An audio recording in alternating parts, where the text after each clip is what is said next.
HQ presents A Beginner's Guide to Murder by Rosalind Stops. Read by Charlotte Strevens and Cornelia Colman. Chapter 1. Meg. Wednesday, 27th of February. We had known him for 2 days when we decided to kill him. I say we, because I was there too. I was part of it, but I didn't believe it. Not then. I didn't think it would happen. But I couldn't think of a better idea. I didn't truly believe we would do it. I was so scared, so terrified. I didn't feel safe, and worse, I knew she wasn't safe.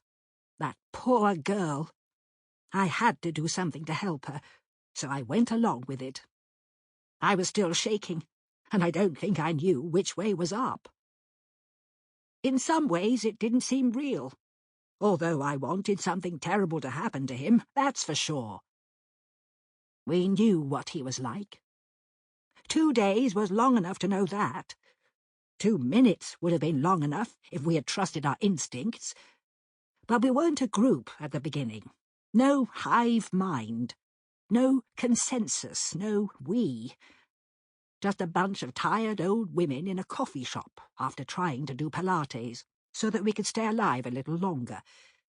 Trying to cheat death. That's how Grace put it. There's such a clarity when Grace speaks. What she says, I often want to say. I think the same as her. She puts things much better than I do. Grace was the first one to pull herself together and say it out loud. She was probably the first one even to think it.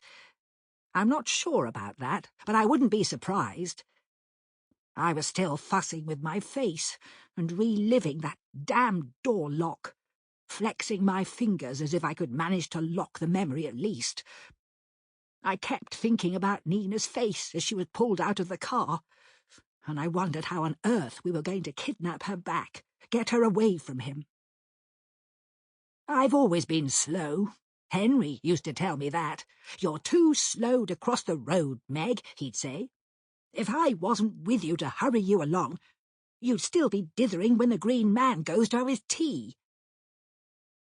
It was supposed to be funny, I think, only I was never sure how much of it was true. I am a ditherer, that much is certain. I think I would have been stronger if I'd had someone to look after. It would have made me a better person, I'm sure it would. I used to say that, back in the days when it might have made a difference, "Honestly, Henry," I said, "I'm as capable as the next person." "Nonsense," he said. "What would you do with a baby? You'd probably lose it down the plug hole or forget to bring it home from the shops." I wouldn't. I was sure of that. But after a while it's easy to believe a person.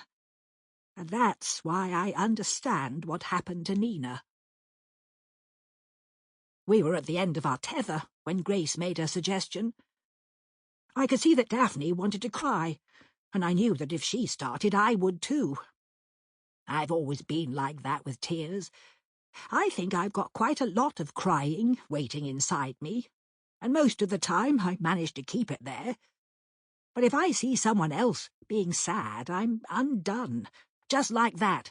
I literally can't stop it. "Pull yourself together," Henry used to say. And I always wanted to say, I can't. There's bits of me everywhere, and they won't come together at all. So I was patting my sore face with a wet tissue and trying not to cry. I wanted to think in a straight line about what we could do, and that's when Grace said it. "What about we hire a hitman?" she said. "Or a hit woman, if that's a thing.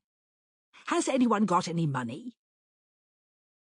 I wasn't sure if she was making a joke.